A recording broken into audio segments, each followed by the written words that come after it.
నమ శివ. అందరికీ నమస్తే అండి. ఈరోజు పంచాంగం గురించి చూద్దాం.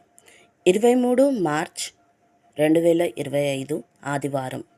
శ్రీ క్రోధినామ సంవత్సరం, ఉత్తరాయణం, శిశిర ఋతువు, ఫాల్గుణ మాసం, కృష్ణపక్షం, సూర్యోదయం ఉదయం 6:21, సూర్యాస్తమయం సాయంత్రం 6:24, తిథి నవమి తెల్లవారితే 5:38 వరకు, తర్వాత దశమి.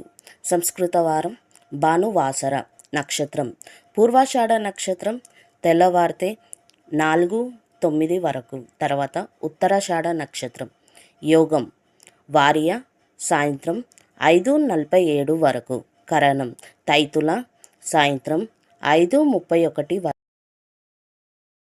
గరిజి తెల్లవారితే 5:38 వరకు, వర్జం మధ్యాహ్నం 1:21 నుండి మధ్యాహ్నం 3:01 వరకు, దుర్ముహూర్తం సాయంత్రం 4:47 నుండి సాయంత్రం 5:35 వరకు, రాహుకాలం సాయంత్రం 4:53 నుండి సాయంత్రం 6:24 వరకు, యమగండం మధ్యాహ్నం 12:22 నుండి మధ్యాహ్నం 1:53 వరకు, గుళిక కాలం మధ్యాహ్నం 3:23 నుండి సాయంత్రం 4:53 వరకు, బ్రహ్మముహూర్తం తెల్లవారితే 4:45 నుండి తెల్లవారితే 5:33 వరకు, అమృత గడియలు రాత్రి 11:18 నుండి రాత్రి 12:58 వరకు, అభిజిత్ ముహూర్తం ఉదయం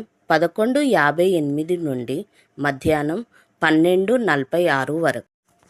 మార్చ్ 23, 2025 ఈరోజు మంచిదేనా? ఈరోజు ఎటువంటి శుభకార్యాలు చేయకూడదు. ఇవాళ రాశి ఫలాలు ఎలా ఉన్నాయో చూద్దామా. మేషరాశి, వృధా ఖర్చుల విషయంలో జాగ్రత్తగా ఉండాలి. ఆర్థిక పరిస్థితి అంతంత మాత్రంగా ఉంటుంది. ఈరోజు ముఖ్యమైన నిర్ణయాలు తీసుకుంటారు. పెద్దలతో మంచి సంబంధాలు ఏర్పడతాయి. మిథున రాశి, కొత్త ఆశయాలతో పనిని ప్రారంభిస్తారు. శుభకార్యాలలో పాల్గొంటారు. కర్కాటక రాశి, పెద్దల ఆశీస్సులు లభిస్తాయి. బంధుమిత్రుల సహకారం ఉంటుంది. ఈరోజు అన్ని విధాలుగా బాగుంది. సింహరాశి, ఇవాళ ఖర్చులు పెరిగే అవకాశం ఉంది. శ్రమ పెరుగుతుంది. గ్రహ బలం మిశ్రమంగా ఉంది. కన్యా రాశి, ముందు చూపు వ్యవహరించాల్సింది. బంధువులతో జాగ్రత్తగా ఉండండి. వ్యాపారాలలో నష్టం రాకుండా చూసుకోండి. తులారాశి, అధికారుల సహాయంతో కొన్ని పనులు పూర్తి చేస్తారు. కొత్త వస్తువులు కొంటారు. ప్రయాణాలలో జాగ్రత్తగా ఉండండి. వృశ్చిక రాశి, మీ మనోధైర్యమే మిమ్మల్ని గెలిపిస్తుంది. కొన్ని పరిస్థితుల్లో మిమ్మల్ని నిరుత్సాహపరుస్తుంది. ధనుసు రాశి, గ్రహబలం బాగుంది.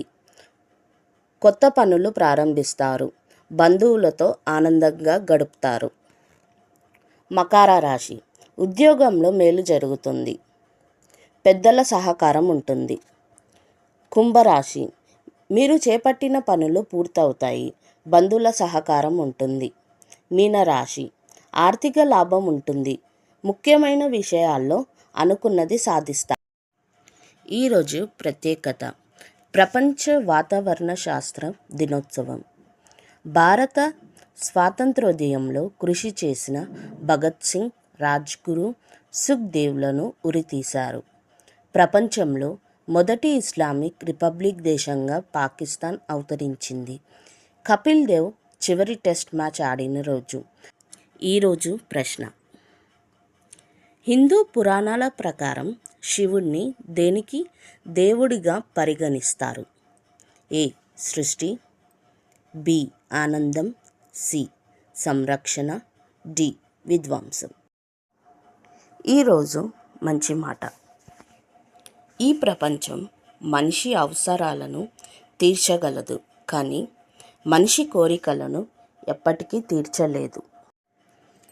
ఈరోజు పుట్టినరోజు, పెళ్లిరోజు జరుపుకుంటున్న వారందరికీ హృదయపూర్వక శుభాకాంక్షలు. ఆ దేవుడి ఆశీస్సులు మీపై ఎల్లప్పుడూ ఉండాలని మనసారా కోరుకుంటున్నాను.